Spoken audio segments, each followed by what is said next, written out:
Oh, watch out. Here's trouble. I do love the gambling messages they've got at the start of these things in the NBA and over there in the States. It's like, here is the length of the Constitution. But in got a gambling problem, you better go check out these things. If you're in the state of this state, this state, this state, this state, and 25 minutes later, you're like, geez, might have a bet on how many states are going to legalize gambling. Anyway, watch out. Game 5 of the NBA Finals. I got a feeling this is going to be the final game of the NBA season, which breaks your mate Jimmy's heart. Because all I want is more basketball. But luckily, this year is a World Cup year, so we do at least get the World Cup. We get to watch the Aussies win gold over there in the Philippines and Japan and Indonesia. That's going to be pretty good. Send Kung Fu Thon over there just to start go out there, do some Kung Fu fighting, cause some havoc, put some, Philippines coaches in some headlocks, all the good stuff. But otherwise, game 5, this is absolutely set up to be a belter. And when I say belter, I mean it might be a Miami Heat belting at the hands of the Denver Nuggets. I think I've sat on this game for a couple of days now, obviously, because we apparently need a million days between games in the NBA Finals. That's where we're at now. But doesn't it feel like this is Denver's game to lose? They're like 8.5-point favorites. The over-under's like dumped down to like 209 total points. The Joker's out here. Basically, he needs one good assist game to average a triple-double as well for the finals or for the playoffs, which would be absolutely chaos. But you could absolutely lock in the fact that he's going to win the finals MVP if they win today. But this is the big question, right? Like, what can Miami throw at Denver? What can they do? What can they throw at Denver that'll throw them off their game? We saw a lot of the two-man game obviously pop off in game 3. That's how Denver sort of took control of the series again.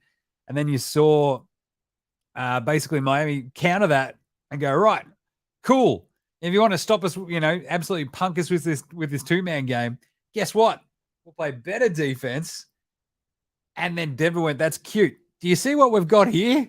It's a giant 7-foot Serb who can pass like, prime Evita Sabonis combined with, I don't know, Larry Bird, just as a bit of a street sweeper, swings past. Of course, I've parked the car out the front and it doesn't, sweep the bit of the street that actually needs it. But anyway, I should go run out and move the car, but I'm not going to bother because the NBA Finals are about to start. But this is it, right? I feel like you've got a Jimmy Butler game in your back pocket if you're Miami. Tyler Hero comes back. I don't feel like he helps unless he does. Like, unless his hand is, like, feeling top-notch, which it doesn't feel like it will be. This is game 5. Like, if his hand was good, I feel like it would have been back before now, but here we are. So Hero, I feel like at least gives him another ball handler, which might discombobulate Denver just a little bit. But Denver is so big, so smart, and so quick, especially on the perimeter, that I don't think Hero is going to tear him up to a degree that it makes a giant difference. But obviously, most of this hinges on Jimmy and Bam. But Caleb Martin, if he could just give the Heat anything that he gave them against Boston, the dude went from averaging 19 points a game to basically averaging 7. And not even that. It's chaos. So Caleb Martin, every Boston fan out there should be just punching themselves in the wang, just going, this is what I deserve, time and time again. Because you got punked by Caleb Martin and then fell off a cliff again. Absolutely crazy. Mel Pearson says, sadly, yes, final game today. Heat have only one chance. Jimmy and Bam shoot every single shot. That at least would be novel and very cool and very fun and a bit weird. But I would love to see it. They do have the goggles there. I feel like that's tempting fate, showing that before the game.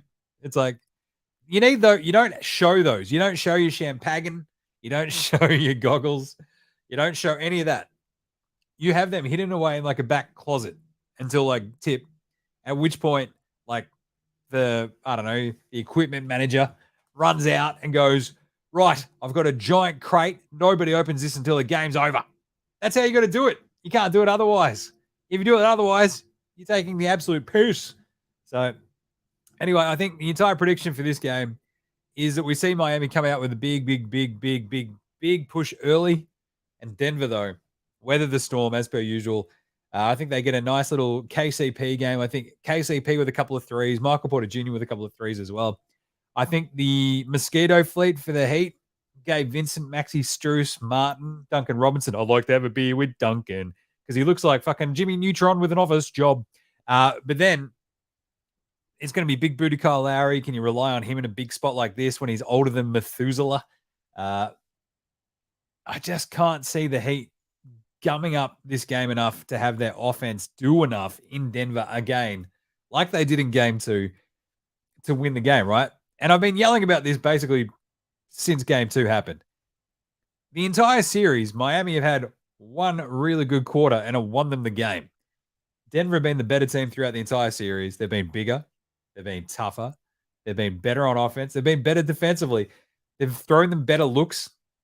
Like Spo has been really good, but he's also had to be really reactive because they've not been able to set the tone because Jimmy Butler hasn't been able to be out there going, hey, guess what, everybody? Remember me from the Milwaukee series when I was putting 50 on your head? Yeah, he's not here because I turned my ankle against New York 2 weeks ago and I've not been the same since, right? Well, it's like, that's almost like a month ago. Jeez. But because you don't have Jimmy and Bam really setting just like an absolute FU tone from the get-go, it makes it really tough for the rest of that Heat team to really just sort of jump on board and knock down all those threes to hit everything that they're looking at. And without that, it's hard to even give them that sort of puncher's chance, right? Which is why I think I'm going to go Miami minus 8.5. I think that was my pick on the show on Saturday. I think it was. Yeah, it looks like it. Denver minus 8.5. And I reckon I think we had the under in the breakdown on CodeBet, which is a very good website. Go check that out. But at the same time, it feels like this is Joker's just coronation, doesn't it? A 55 plus points, rebounds, assist game from the Joker would not go astray. Just saying that. That was $2.20 with BetR. Jeez. He's averaging 30.1 points, 13.3 rebounds, and 9.8 assists a game in the playoffs. That is psycho.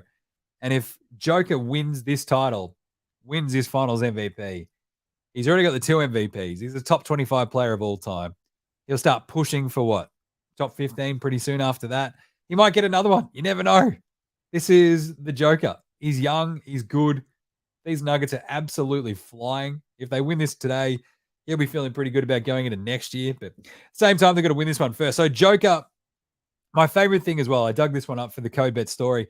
In elimination games, so far these playoffs, elimination games, that's where the Nuggets have a chance to knock it out and go bang. You might remember they were up 3-0 on the Wolves. Wolves got one. But then Joker is averaging 33, 13, and 10 in his elimination games. I know math magician, but 33, 13, and 10 is a lot. It's a fair amount of points, rebounds, and assists. And if I were a math magician, that's his average for elimination games. That's 56. Do you think we could get a Giannis-esque 50-point explosion out of Joker? Yeah. If he does that, though, they probably lose. Remember how the Heat were like, oh, we turned Joker into a scorer and it won us the game. It's like, no, you hit every shot in that fourth quarter. And Duncan Robinson had an out-of-body experience. That's why you won that game. So the tricky part's going to be like, can we see Michael Porter Jr.? Can we see the notorious KCP really back up Joker, back up Jam and Jamal? Aaron Air Gordon was the one who actually really bounced up in obviously in game 4. Led all scorers. He was amazing, was Aaron Air Gordon. You love to see it on you, Aaron. But I think today this is where the 3 sort of drop for KCP, for Michael Porter Jr. I think they both knock in a couple. And I think the Denver whirring death machine offense really kicks into gear.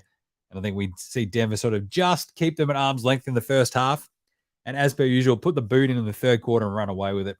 So that's the pick. We're going to go to, it's like the men's choir. Is it doing the, I love the Heat. They're having a dance. So it's like, yeah, we're getting all psyched up. We're getting all psyched up during the national anthem. What are you doing? Head on a swivel. Oh, nah, man, this is how we stay loose. I don't know. It hasn't really helped you so far this series. What are you doing, you nongs? Anyway, so the final tip, I think we've got, we also had the Bam Adebayo, 35 plus points, rebounds, assists as well. I didn't mind that. Caleb Martin, a couple of threes, 3+3s. Do you reckon Caleb Martin has a big bounce back? There's a lot of value there. But my big thing with this was, and I dug this up during breaking down this for CodeBet, the last 6 deciding games in the NBA Finals, they're won by an average of 11.5 points. So it's not particularly close. The weird one was that the one that was close was 2019 when the Raptors got over the Warriors. That was a banged up, decimated Warriors team, and the Raptors just sneak it out. So Warriors, Celtics last year, 13 points. Bucks, Suns, 7. Lakers, Heat, 13. 4 for Raptors, Warriors. 23 Warriors, Cavs in 17. That was 9 points as well. I've got a feeling this is a bit more like Lakers, Heat in the bubble. So a 13-point margin. So I'd say, yeah, Denver 11 plus and Denver at the line. And look, 43-8 at home is absolutely no joke. Yes, the Heat won in game 2, but again, that's an out-of-body experience more than anything else. And I think what we'll see, the dominant home court advantage hits the record against the line that Denver have, 31-19-1 as well. That's also really, really, really good. Second in the NBA. I think we see Denver run away with it, get their first ever NBA title. The Joker, top 25 player of all time. Off he goes, and away we go. So watch this game because that's it. We'll pop back in at halftime with a bit of an update, see how it's all tracking, see if I'm wrong, see if I'm right. I don't mind Heat at the line in the first half. I think they keep that close. I think it's like a 5.5-point line. Just saying. But either way, let's get into it. NBA Finals, Game 5. Let's go, Nugs. Nugs in 5. I said it at the start. Here we see it all actually come to roost and actually come true. You love to see it. NBA Finals, Game 5. I love it. Finals. Woo!